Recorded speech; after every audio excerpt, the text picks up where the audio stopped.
¿Qué tal amigos? Sean todos bienvenidos a esta nueva entrega de La Ciencia o la Biblia, una elección de fe a la luz de las evidencias, donde discutiremos la teoría del Big Bang y veremos si está basada en certezas o en creencias.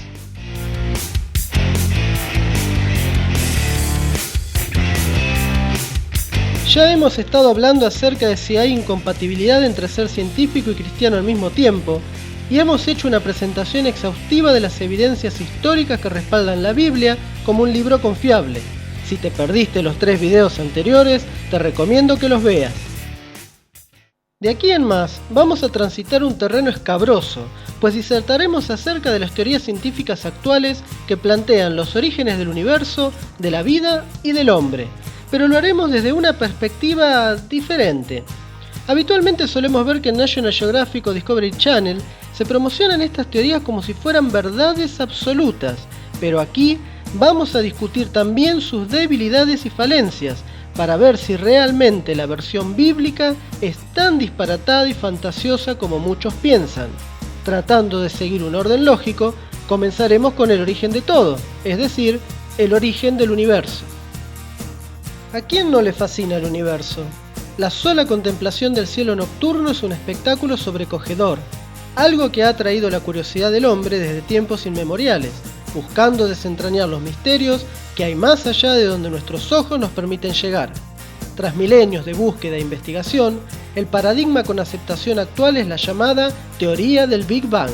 Primero describiremos brevemente las observaciones que dieron lugar a los fundamentos de esta teoría.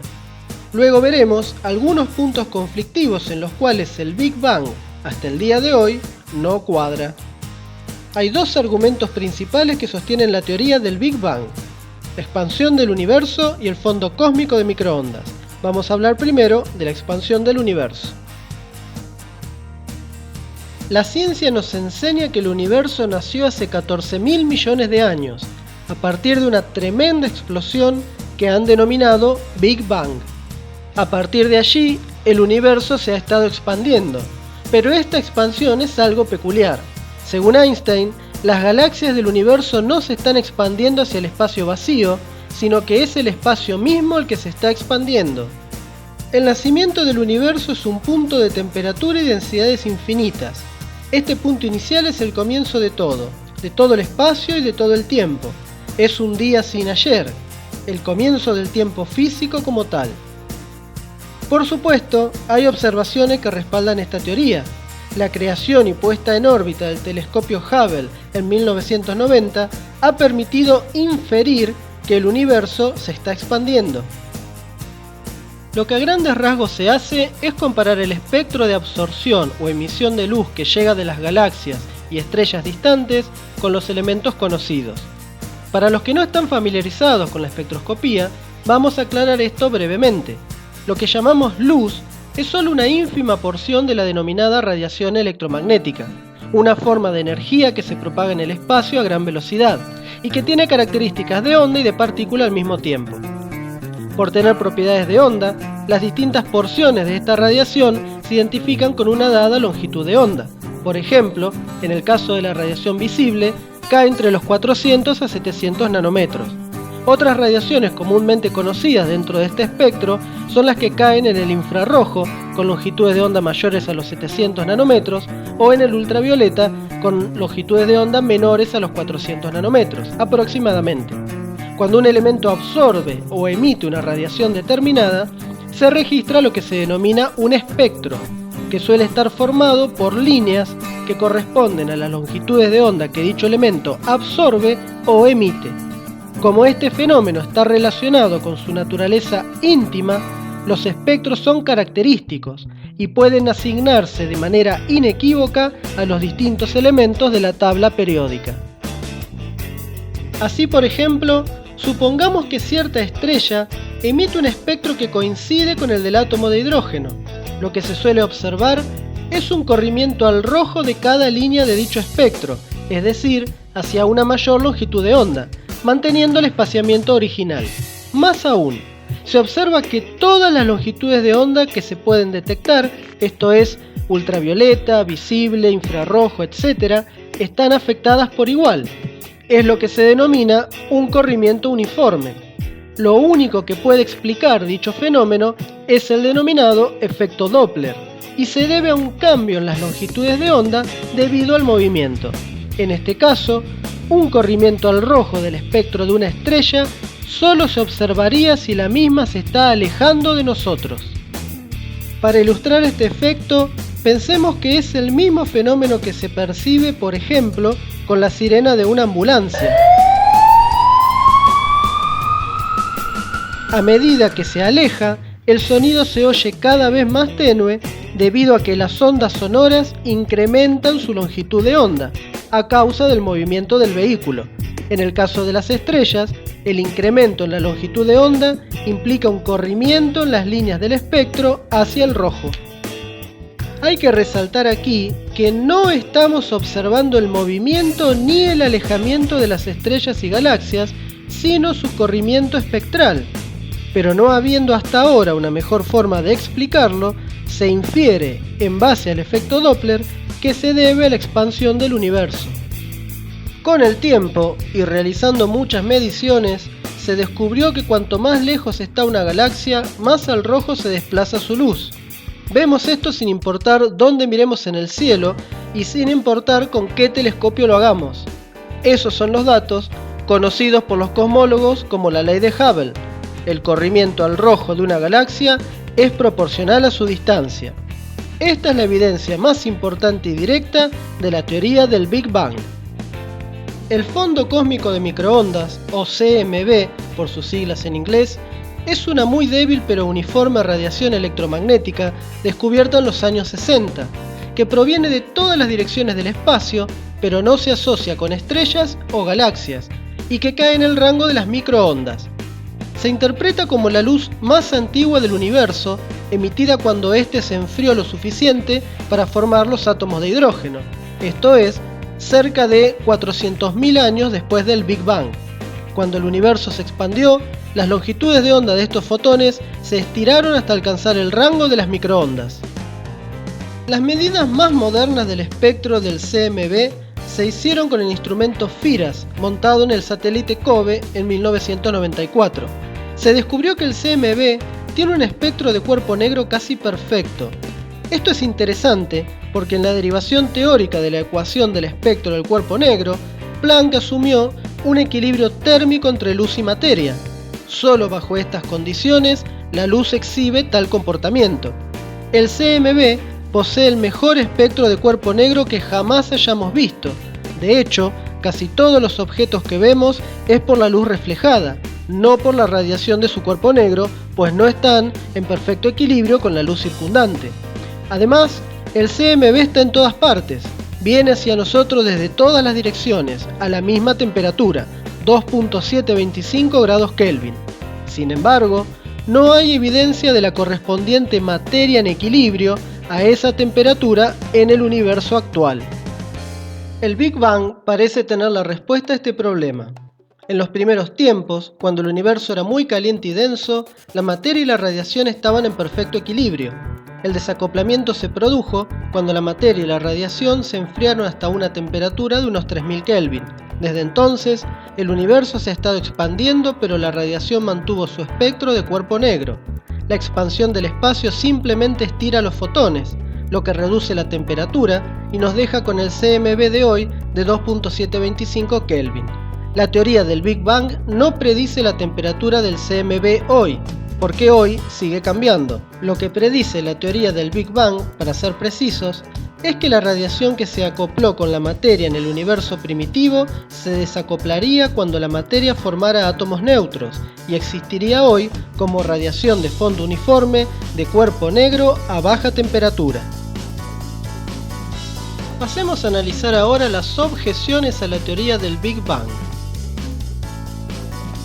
Lo que no hemos mencionado hasta aquí es que la cosmología moderna sostiene que el 95% del universo es un completo misterio. Sí, el 95%. Estamos hablando de la materia y la energía oscuras. Se han denominado oscuras justamente porque no las podemos ver.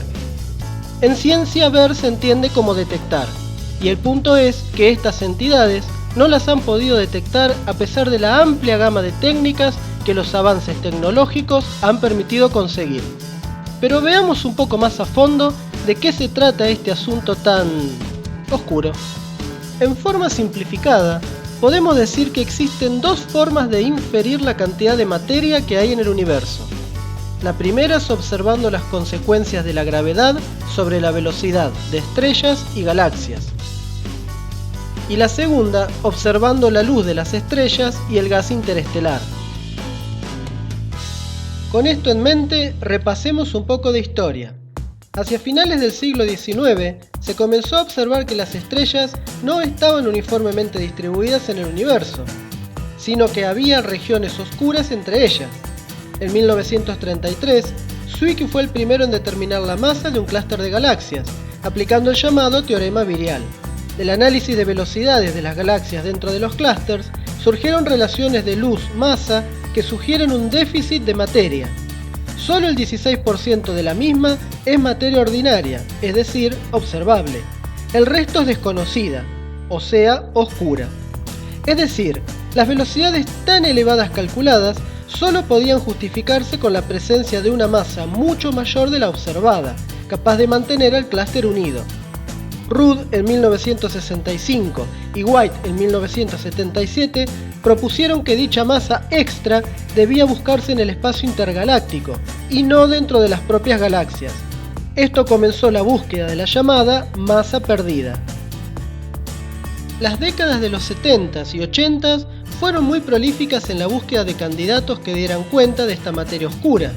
En los 70s, con el advenimiento de nuevas técnicas espectroscópicas, pudieron observar el movimiento de las galaxias y mejoraron los cálculos, los cuales llevaron a la conclusión de que había materia que no podían detectar.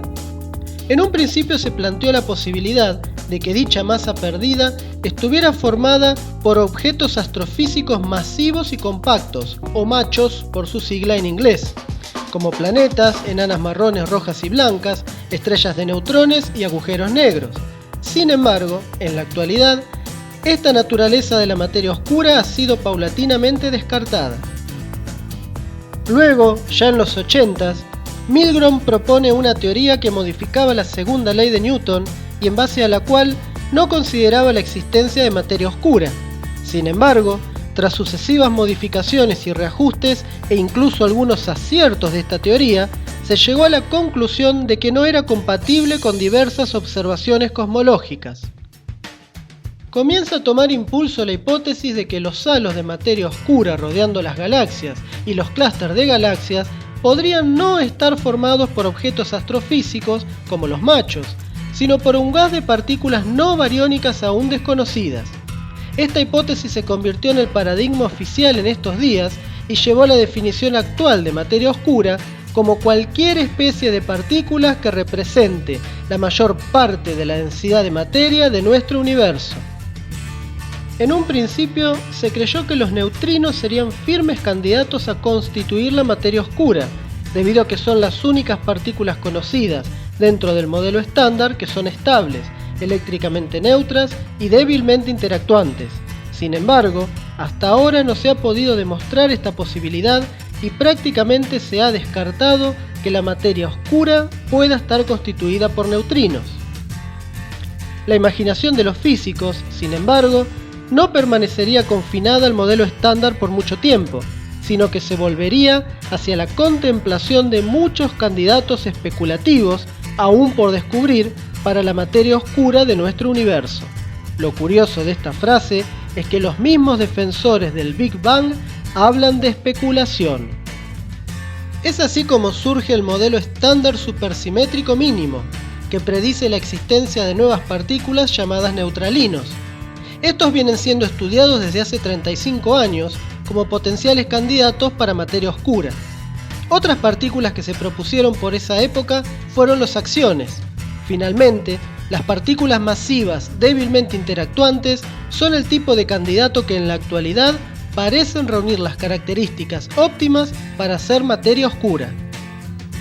Todo este rollo ha llevado a cientos de publicaciones de índole teórica y a la planificación experimental, que con el advenimiento de técnicas más sensibles como las que puede proporcionar el colisionador de hadrones en el CERN, supone nuevos descubrimientos. Sin embargo, un dato no menor es que la gran mayoría de conocimiento actual sobre la estructura y evolución de los halos de la supuesta materia oscura está basado meramente en cálculos teóricos, sin evidencia experimental que los confirme. La cuestión es que la búsqueda de materia oscura continúa desde los 80s. Desde entonces, se han propuesto y descartado múltiples tipos de partículas con potencial para formar esta escurridiza sustancia, sin ningún éxito. En las últimas décadas, han mejorado muchísimo las técnicas de detección y se han incrementado los límites de sensibilidad para intentar detectar partículas de materia oscura. Hace unos años, se propuso la posibilidad de detectar materia oscura de forma indirecta a partir de sus efectos sobre otros fenómenos medibles, como la potencial generación de rayos gamma a partir de la aniquilación de dos partículas de materia oscura. En trabajos recientes, se vuelve a insistir en la pista de los agujeros negros como componentes de la materia oscura, e incluso se ha llegado a sugerir que la materia oscura sería más antigua que el propio Big Bang. No obstante, aunque siempre parece haber un nuevo dato promisorio en el horizonte, este problema continúa aún sin resolverse. Y aún no hemos hablado de la energía oscura. Según el propio Big Bang, la expansión del universo debería estar desacelerando, tal como cuando lanzamos una pelota hacia arriba intentando alejarla de la superficie de la Tierra. Sin embargo, las observaciones parecen indicar que el espacio no solo se sigue expandiendo, sino que dicha expansión se está acelerando. La única forma plausible de vencer la gravedad de esta manera es mediante una fuente de energía extra, pero aún desconocida. Se asume entonces que la energía oscura es responsable de dicha aceleración. Ahora bien, en cuanto a qué es esta energía, hay muy poca idea al respecto. La podemos pensar como una especie de campo que se extiende por el espacio. La curiosa característica que posee es que a pesar de que el espacio se está expandiendo, esta energía permanece constante en lugar de diluirse. Se infiere que el 70% del universo es energía oscura, el 25% materia oscura y tan solo el 5% restante es materia ordinaria y conocida. Resumiendo, con respecto a qué son estos supuestos componentes oscuros que componen el 95% del universo, solo hay especulaciones y conjeturas. En un momento se pensó que la energía oscura podría provenir de la energía del vacío, predicha por la teoría del campo cuántico propuesta por la física de partículas. Sin embargo, los resultados predichos distan de las observaciones en un factor de nada menos que 10 a la 120.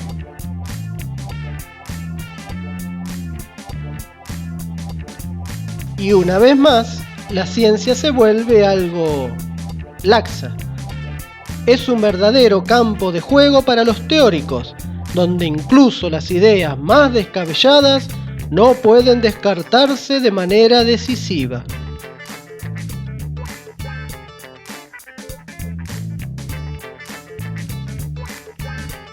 Hasta aquí hemos presentado las principales observaciones que dan sustento a la teoría del Big Bang, como así también las principales objeciones a la misma a partir de bibliografía especializada en el tema. Acá no hay opiniones personales, sino información reciente recopilada del ámbito científico. En la segunda parte de este apasionante capítulo sumaremos la perspectiva bíblica a la discusión. Si querés saber cómo concluye este interesante tema, no podés dejar de ver el próximo video.